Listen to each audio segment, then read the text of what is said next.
In the near future, Oleg and Alyona go on a date in Moscow, during which Oleg explains that he is a soldier on leave for 2 weeks. The date goes well, and they end up spending the night together. Meanwhile, in Paris, a plane is about to land when all of the lights go out, and everyone on board loses consciousness. This loss of power quickly spreads around the world, leaving only a small portion of Eastern Europe with light. Oleg and Alyona notice that the drones flying around Moscow have frozen in midair, so they rush to the hotel lobby to investigate. Everyone in the building is gathering to hear the news. The anchorman explains that this was not the result of a natural disaster, and that while they initially suspected it was a terrorist attack, they have since discovered that they have lost contact with the outside world.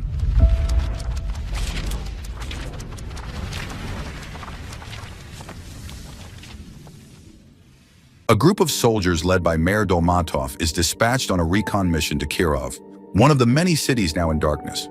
Journalist Olga joins them to record any clues they discover. The government has already sent drones into the area, but none have returned.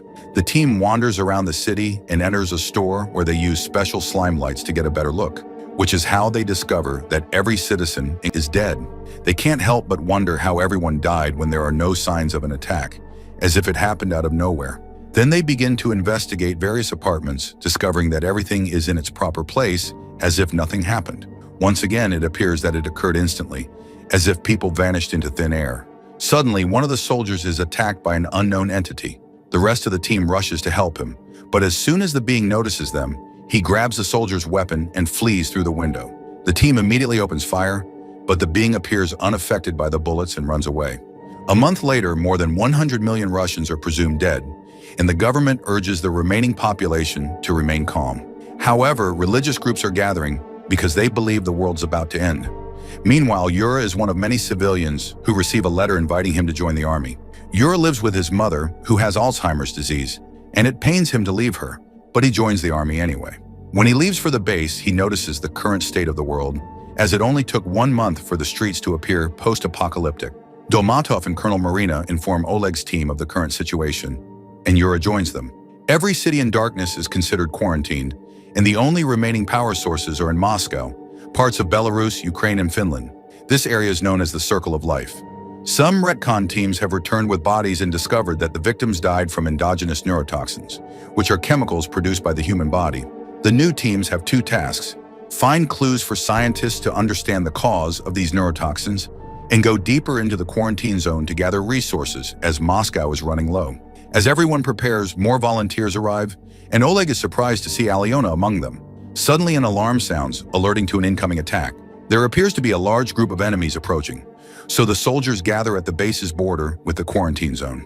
At that point, the base's power goes out, so Dolmatov starts shooting flares to get a better view, and when the strange beings get close enough, the soldiers fire. Some of these beings make it to the base. The next morning, Oleg awakens to the weight of a dead enemy. Yura notices he's still alive and asks for assistance moving the body. Now Oleg can see the strange being was a massive bear. In fact, there are dozens of bear bodies on the other side of the border. Oleg is taken to the infirmary and is surprised to learn that Alyona is a doctor. She cares for his injuries and comforts him with a kiss.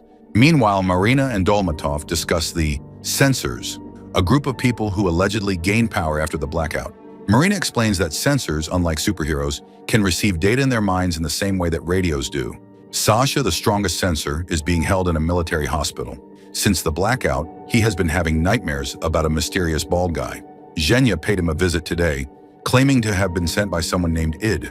He explains that the first wave destroyed all electronics, the second initiated the self-destruction of all biological organisms, and the third wave will cause anyone remaining in the quarantine zone to attack them. There are millions of them, and while their free will has been taken away, they still have time to stop it. Sasha refuses to be involved and calls for security, but the soldiers are unable to see Zhenya and inform the doctor that Sasha is hallucinating. The rest of the soldiers prepare for the mission.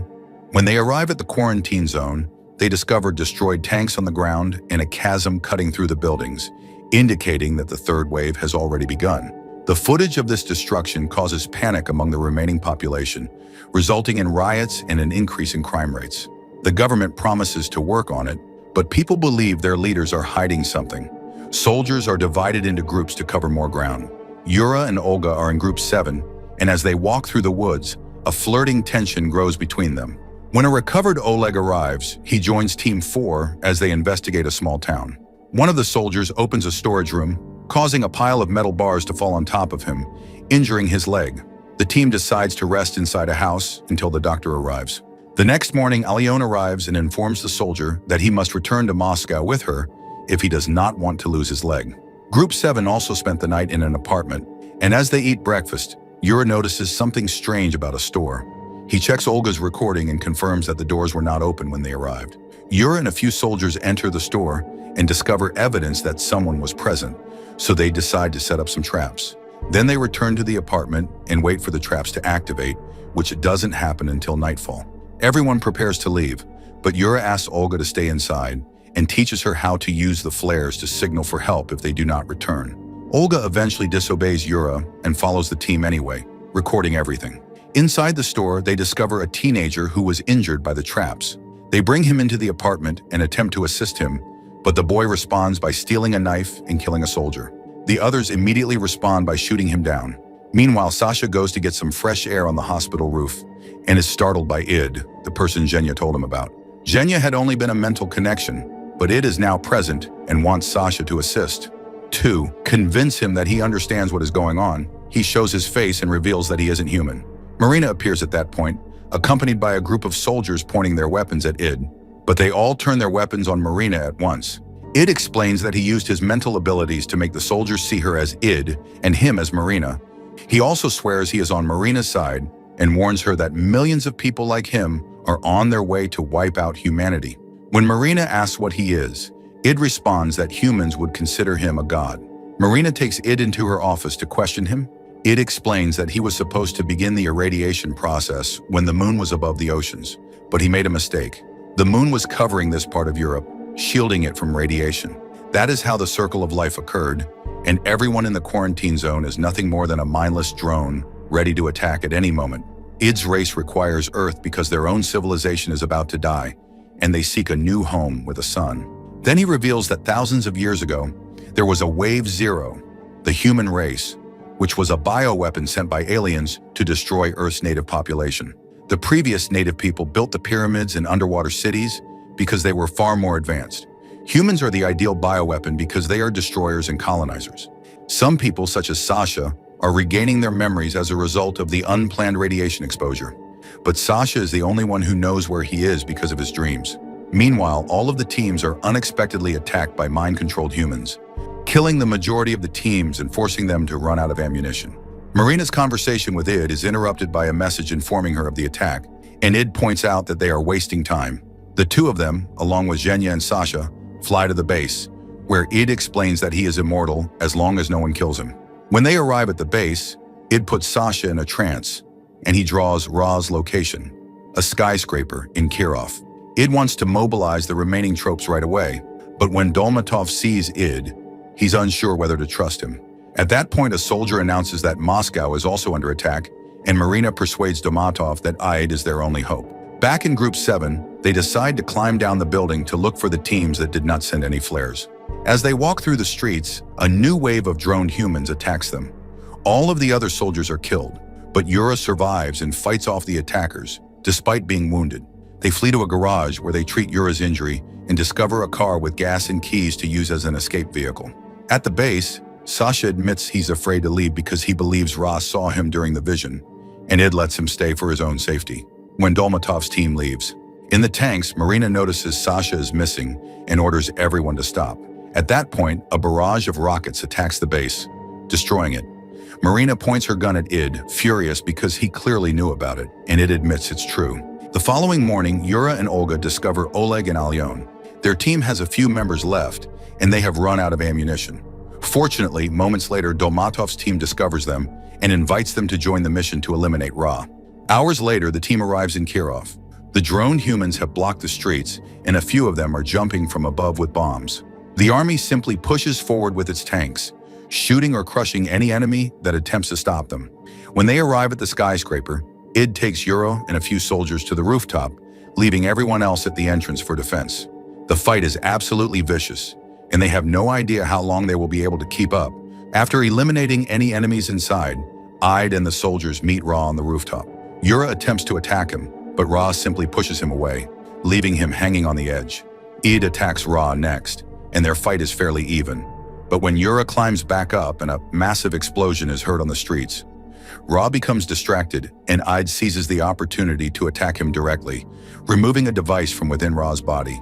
Yura immediately cuts in and throws a grenade into the resulting hole, killing Ra. Now Id can use his powers to free all of the controlled humans.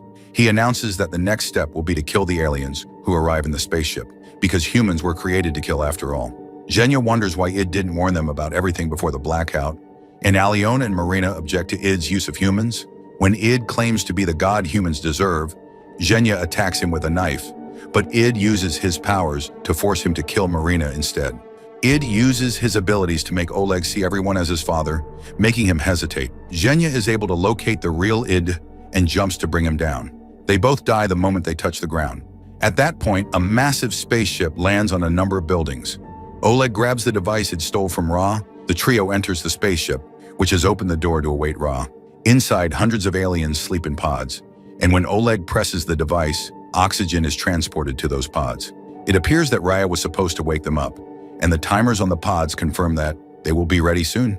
They shoot at them and confirm that it kills them, but they don't have enough ammunition or time to finish them all.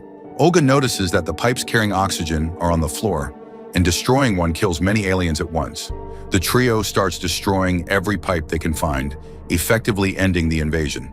However, when Aliona is about to destroy the last pipe, she stops because she realizes the last pods contain children.